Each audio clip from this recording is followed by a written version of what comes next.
Ваши коллеги вам помогут разобраться с материалом. Да? А сейчас я с удовольствием предоставляю слово Винсенте, который расскажет немножко подробнее о программе, которую они Шуков Лаб будут делать в этом году, и также о самом мастер-классе. Спасибо. Или, может быть, Надежда хочет сказать, да? Надежда, спасибо. Всем добрый вечер. Спасибо, что пришли. Мы очень рады быть в Алмате сегодня. И Винсенте и я, мы здесь впервые. И мы приехали из Москвы, на самом деле. Винсенте тоже из Москвы, да, пока что. И мы представляем Высшую школу урбанистики. Это подразделение Национального исследовательского университета Высшей школы экономики, одного из крупнейших университетов России. И Высшая школа урбанистики — это подразделение, которое существует уже 6 лет. С одной стороны, довольно молодое, но с другой стороны, это одно из первых и на данный момент практически единственное учебное заведение в России, которое занимается вопросами именно урбанистики, междисциплинарной науки, и где исследуются города с самых разных точек зрения. Сейчас в Высшей школе урбанистики есть 2 магистерские программы. Это исключительно магистерское обучение, это управление пространственным развитием городов. Программа реализуется на русском языке, и Advanced Urban Design, который реализуется на английском. И в этом году вместе с Винсенте, под его руководством, мы запускаем новую магистерскую программу, которая называется «Городов, технологии, прототипирование городов будущего», которая будет реализовываться на площадке Шуков Лаб. Специально для будущих студентов мы создали такое креативное пространство, Винсенте покажет несколько фотографий позже, где есть различные технологии, как 3D-принтеры, лазеры и другие многие машины, которые позволяют самые смелые идеи реализовывать в жизнь прямо сразу, не отходя от кассы. И мы всех приглашаем познакомиться с этой программой и с нашей публичной программой, потому что мы проводим очень много открытых и бесплатных лекций, мастер-классов. В том числе мы все материалы выкладываем онлайн в нашей группе в Фейсбуке, так что я всех призываю там посмотреть, что происходит. Например, в июле у нас будет 2 летние школы. Это летняя школа с Институтом передовой архитектуры Каталонии и летняя школа с AA, London School of Architecture. Возможно, кому-то из вас будет это интересно, и тоже познакомьтесь с этой программой. У нас есть некоторые брошюры, которые потом можно будет взять, и я передаю слово Винсенте. Hello, Nadia. Thank you.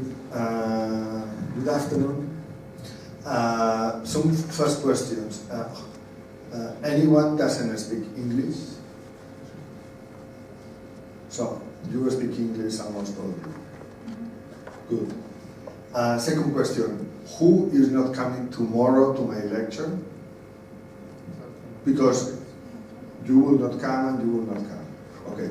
Because the agreement was that today we'll be doing more like a discussion and a workshop, and tomorrow we'll have a lecture.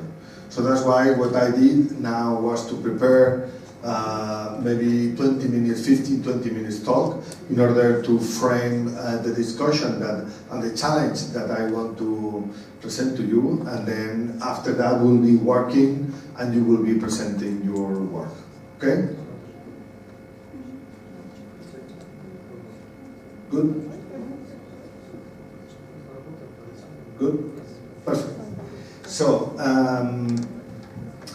as you know, this is Barcelona. I lived there since 30 years ago. I was born in Valencia, in the south of Barcelona.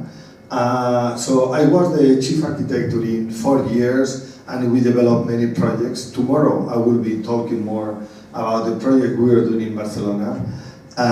Today we'll be working more like in a workshop format. As Nadia was saying, the workshop we are doing here is also some kind of previous discussion for launching the master program. Will be starting next September in the Higher School of Economics. We got one space in Miandiska. My Russian is not so good. Wisniewska Street, number 20, but tomorrow we'll be talking more about the history of this place. Today I would like to make a short introduction about cities and about the future of cities, but in a very strategical way. So this is the diagram about the history of Barcelona that was founded by the Romans around 2000 years ago. So the history can be seen like this. this was the original Barcelona, where it is near the sea with the mountain and then the walls. It was a small colony. And then we can see still some part of this Roman city. After the Romans, there was the medieval city with a very big wall that was surrounded the city.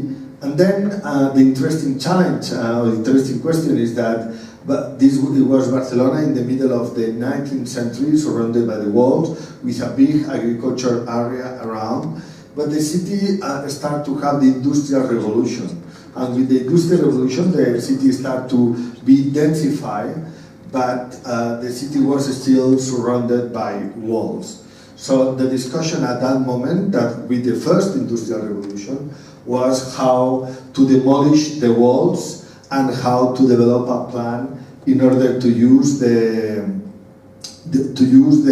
new technology for transportation that at that moment was the steam train. So the result of this discussion was the first plan for the extension of the city of Barcelona.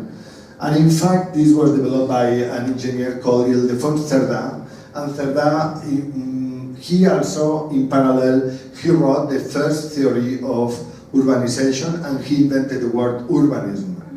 So 150 years ago, the idea of making cities was not a science at all, was doing more by aggregation, was related with military functions, and then the idea of having one plan that everyone should follow was something that was invented in the middle of the 19th century, and then Cerdà started to talk about this as a science. Remember this plan because this is fundamental in order to discuss about the future, and this is if we want to discuss about the future, we need to learn about the history, we need to learn about the past, we need to learn when innovation happened, why innovation happened, and if we want to be innovative today for the future, we need to understand how innovation happened in the past. And this was a very radical statement about how urbanization could happen. There were other plans like this, like in New York, like in Vienna. In Paris was a little bit different, but this idea of having a grid and promoting that every building will have a green area in the back and some facilities in the front, where the buildings could be facing the streets. Those are drawings from the middle of the 19th century. So this is something we invented so many times ago, so long time ago, that now we need really to rethink how we want to work for the future. You know, we have been building this drawing during more than 150 years. Some areas with this grid were residential with the church, and some areas were industrial. But with the second industrial revolution, we had cars that start to explode in America after Ford start to produce cars in a serial way. And the question is, if railway produce a grid, what produce cars? Because every technology produces some direct impact in cities. So the answer for cars was this, was the suburbia. Because the car could start anywhere and could go anywhere, and then the car could transport maybe 2 or 3 or 4 persons, not like a train that was stopping in few places and could transport like 300 or 400 people, and today even more in one train. So the impact of the technology always is very strong in cities, and then this culture of the car promotes some kind of individualism and something that obviously has been impacted everywhere. So in this kind of segregated model with the car, people used to live in the suburbia, and then the centers were developed like a monofunctional office and institutional buildings with the American downtown. This is the American model. The third industrial revolution is computers. And then in this case, what the computers allow are connecting people from anywhere to anywhere. And the phenomenon that is happening is that today we are creating some structures that are more, let's say, until now have been more logical and less physical. And the challenge is internet has changed our life, but it has not changed our cities yet. So the answer or the question is how cities are going to change after internet, after all the technologies and everything related with internet. Because the other interesting phenomenon is that we live in a world of cities, but the cities are almost already built. We are not making like in the 20th century that we were growing and expanding our cities, but the cities somehow are already there. This is Beijing, Tokyo, Hong Kong, Yokohama, Taipei. You know, millions of people are already living in cities that they are already built. Many of them, the only thing can do is urban regeneration. They are not growing anymore. And in fact, cities like New York, that they are already urbanized, they are growing population because they are growing in high. The structure of the city, the metro is already done, and what they do is to concentrate activities in some areas. So this is Almaty, and this is Barcelona. As I say, it's a city that is more compact. As I was in Bishkek like a month ago, and then again, the center of the city, you have huge parks. There are parks, boulevards, avenues, etc. We don't have such a city. And the other thing we need to learn is that cities are different. Cities are like animals. You see in a forest, you can see an elephant, a lion, or a bird. All of them are animals, but all of them are different. So cities could be like species where all of us, we are the same, but at the same time, all of us, we are different. It depends on the culture, it depends on the climate, it depends on the history, on the topography, on many things. So during the 19th century, we were planning to do this. We had an idea, we make a drawing, and the interesting thing is that architects and urban planners, we somehow we draw the dreams of the people. People have a dream, the mayor or the president has a dream, and we together, we make these kind of drawings, and then what we do is to work for that drawing for many time. So this is like an idea, a drawing as an idea written in the paper that define what we are going to do for the future. But this drawing now is already built. So we have been developing the dream for more than 150 years. And the challenge is to say, but what is the dream now?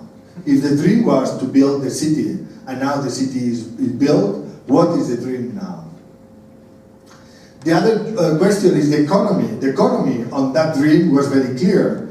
We were taking some agricultural land, as you see here. We were urbanizing. We were dividing the land in plots, and we were selling the plots, or we were making buildings and selling the buildings. And then the economy was about making the buildings and selling them. But now, this is already done. So the buildings are already there. We have already the cars. We have already the city. So let's say, again, the economy cannot be the same like a development moment. The development moment is a moment where, well, in the bad cases, that we had a lot of bad cases in Spain, the developers are acting in a speculative way. They try to build cheap. They try to sell as expensive as they can, and they go away and they start to do the same thing in another place. But now what we see in the cities is the business is to stay. In the information economy, the economy, who are the biggest companies in this information economy? Are Google.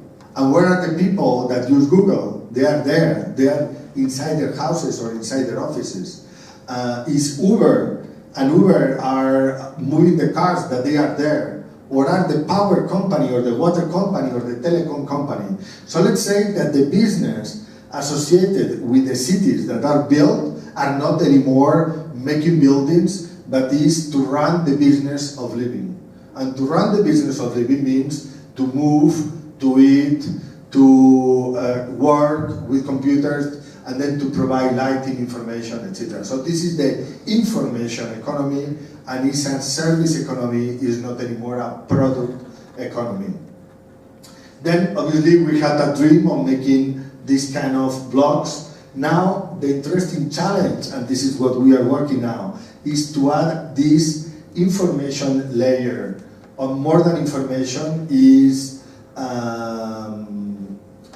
energy, water, are the economy more are related with the flows and the movement of things than not with the things themselves. So that's why we are adding this new layer to the traditional urbanization. So the first plan of Barcelona was in the left, and then at the end was built like that. So moving from that to that, we multiply by 3.5 the density, so that means that the developers were able to sell more square meters. But now, this is not anymore because it's already built. So the question of the economy is how, for example, and this is a really strong challenge, how we disconnect from the oil economy and how we can produce our own energy in the cities.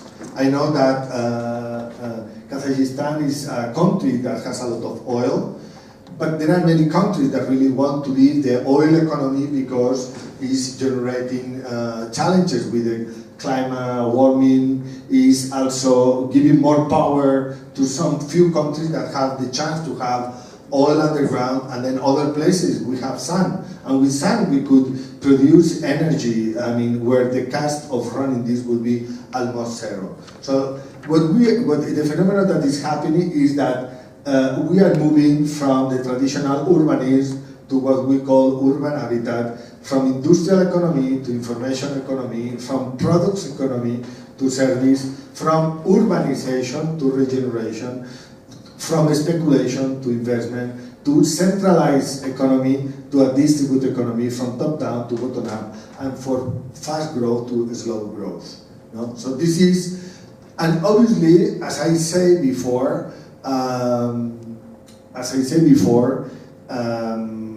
the status of the development of Almaty or Moscow or Beijing is not the same status of development of maybe New York or London or other cities. So that means that depending on your history, on your economical development, etc., the degree of the kind of challenges that you are facing are different to others.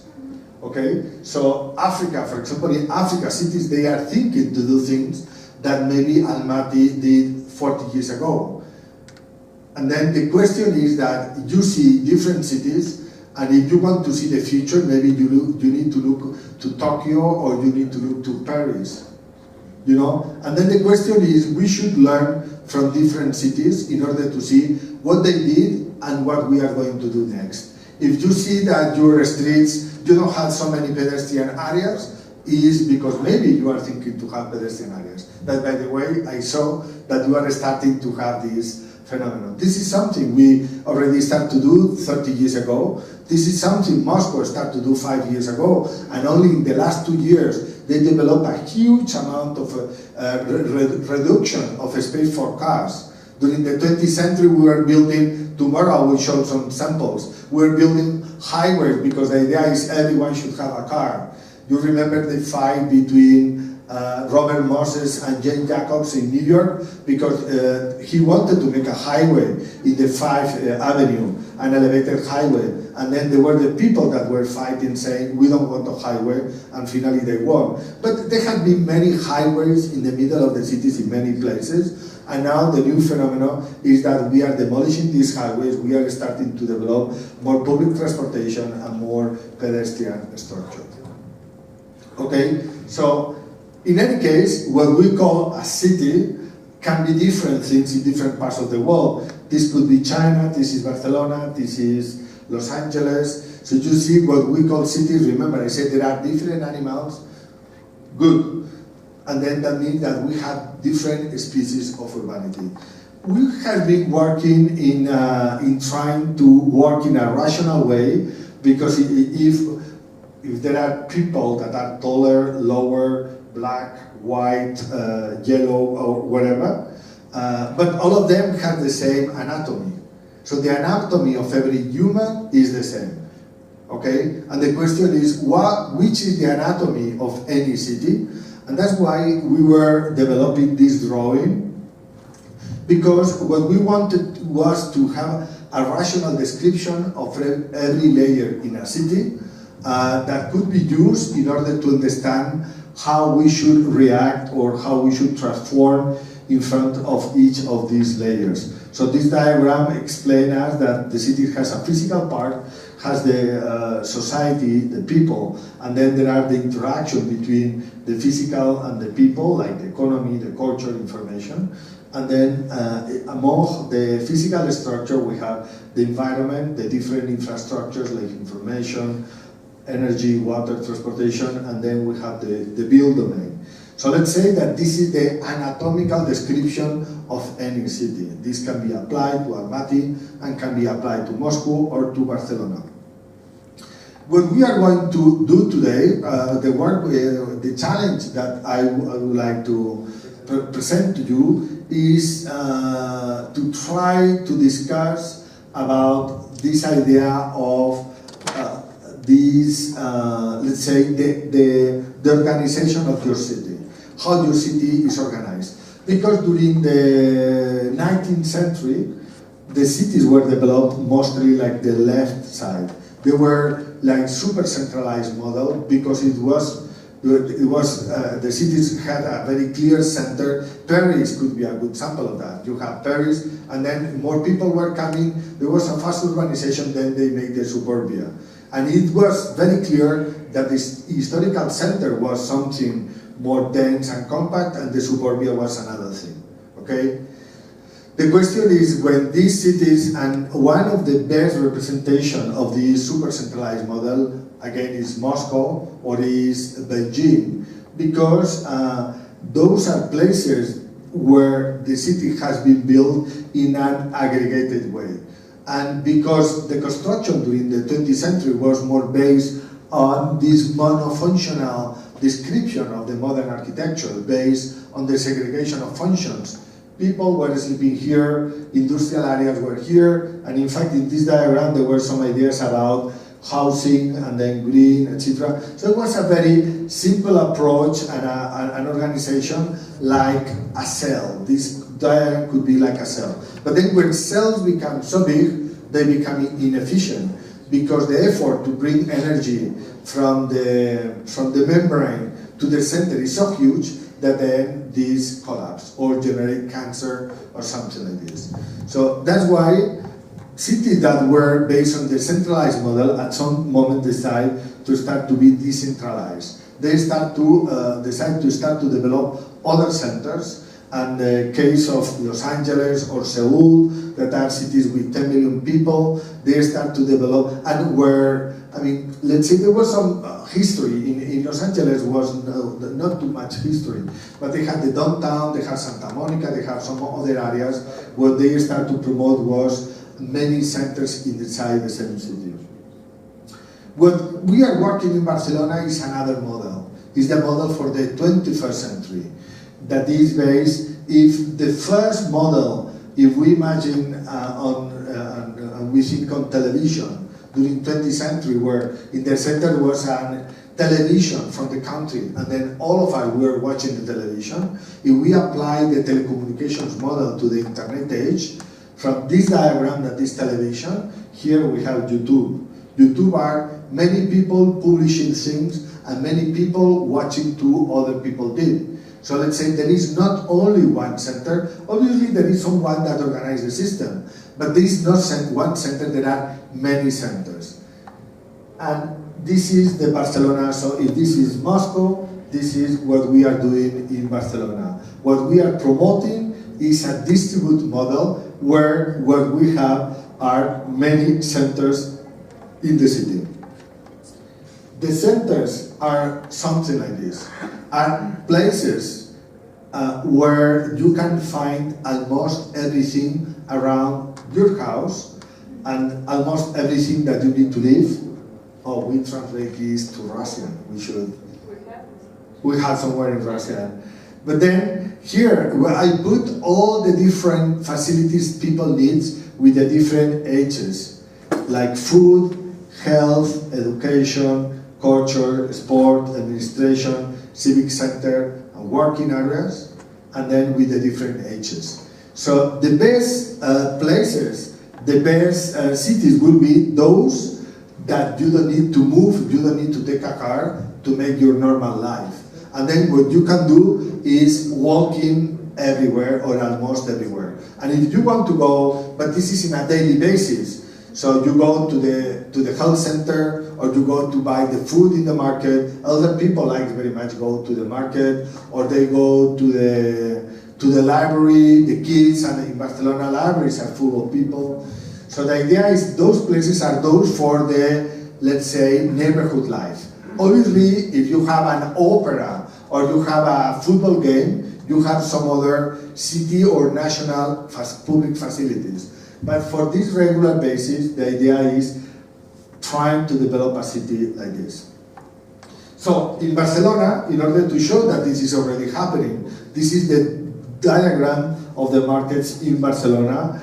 The red dots in the center are the markets, and around them we have the 500 meters around. So let's say that we have covered around almost 60% of the city with this model of markets with some area around. This is the food you can buy, and another important thing is that the markets or the libraries, the public facilities at the neighborhood school is the place where you generate the identity in the neighborhoods. Architecture is fundamental in order to define identity. When after the revolution in Moscow, they were inviting architects like Melnikov or others to do workers' club. What they were doing was exactly this. They were creating a kind of monument of the sociability of the people in the neighborhoods, and they were trying to use the more radical architecture that they could, because then they were creating identity in these areas. So this is a sample of this is another sample of a market in Barcelona. And then about public libraries is the same sample where we have many public libraries around.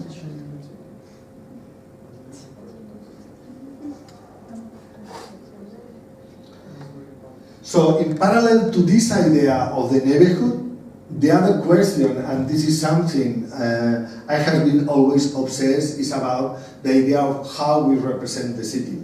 So how people understand their city, and then, because if people doesn't understand the city, they don't understand what we are going to do. If you don't have the map of the treasure, no, you don't have a trip. When you have the map and you are looking for an island, you know what to do. But if you don't have a good drawing, you don't have a plan for your future.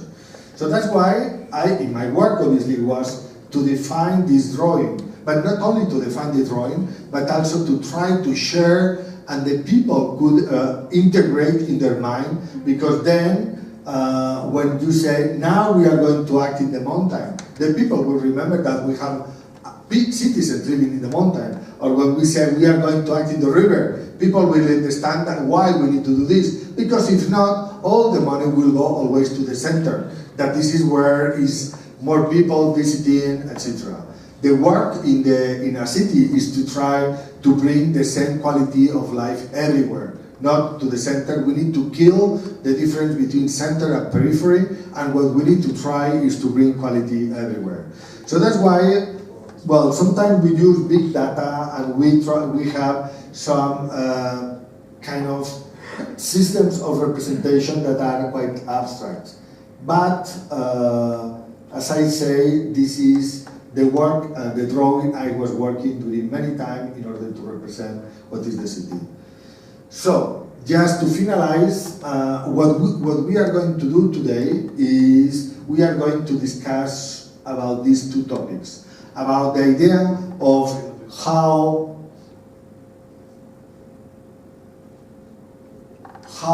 you could describe where you live in like this, how you can make a drawing. I want you, we'll sit there, we have some paper here, I want you to draw where do you live and your 500 meters around. Because what I want to understand is how distribute is organize Almaty.